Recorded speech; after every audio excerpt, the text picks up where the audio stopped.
UP RERA ने घर खरीदारों को बड़ी राहत देते हुए आईएफएमएस पर एक महत्वपूर्ण निर्णय लिया। इसके असर से बिल्डर्स के लिए मेंटेनेंस की रकम को अपने लिए इस्तेमाल करना असंभव हो जाएगा और इसके साथ ही खरीदारों की एसोसिएशन भी इसके साथ मनमानी नहीं कर पाएगी।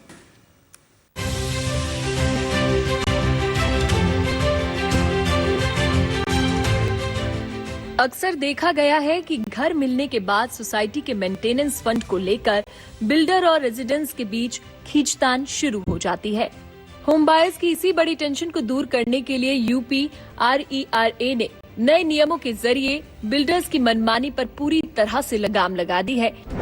इस नए आदेश के मुताबिक बिल्डरों को खरीदारों से वसूली गई इंटरेस्ट फ्री मेंटेनेंस सिक्योरिटी यानी IFMS का पूरा पैसा RWA या AOA को सौंपना होगा।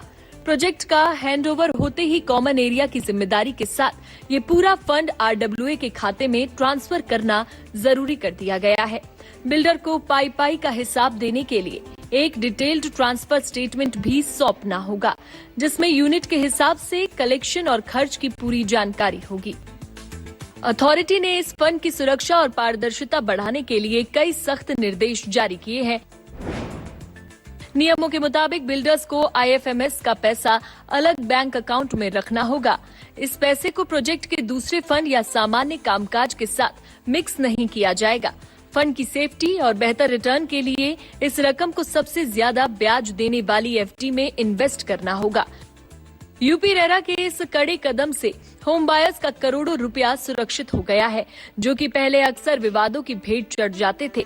एक सेपरेट बैंक अकाउंट में इस जो फंड्स को रखना और जब प्रोजेक्ट कंप्लीट हो जाए और हैंडओवर हो एसोसिएशन को, ये एज सच पूरा का पूरा कॉर्पस जो है वो हैंडओवर हो जाए और किस रेंज में इस अपार्टमेंट साइजेस के बेसिस पे ये चार्ज किया जाएगा और इस तरीके की चीजें जो प्रोविजंस इस रेगुलेशन के जरिए आई हैं वो काफी ट्रांसपेरेंट रहेंगी और काफी इश्यूज जो हम अक्सर कोर्ट्स में देखते रहे हैं। इवन हरियाणा में खुद कई ऑर्डर्स इस तरीके से आए कि फंड्स जो है कॉर्पस जो है वो हैंडओवर किया जाए, इसके अकाउंट्स प्रॉपर तरीके से मेंटेन किए जाएं। इस ऐतिहासिक सुधार को जमीन पर उतारने के लिए रेगुलेटर ने प्रॉपर्टी की कैटेगरी के हिसाब से इसके रेट भी तय कर दिए हैं, जिससे किसी भी स्तर पर कोई कंफ्यूजन न रहे।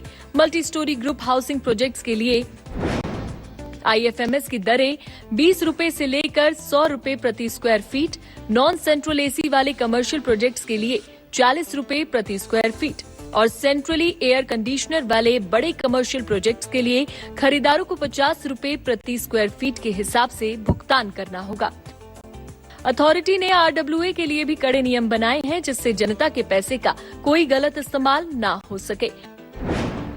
इस रिजर्व फंड का इस्तेमाल लिफ्ट, लाइटिंग, पार्क और कॉमन एरिया के मेंटेनेंस या रिपेयरिंग जैसे खर्चों के लिए ही किया जा सकेगा।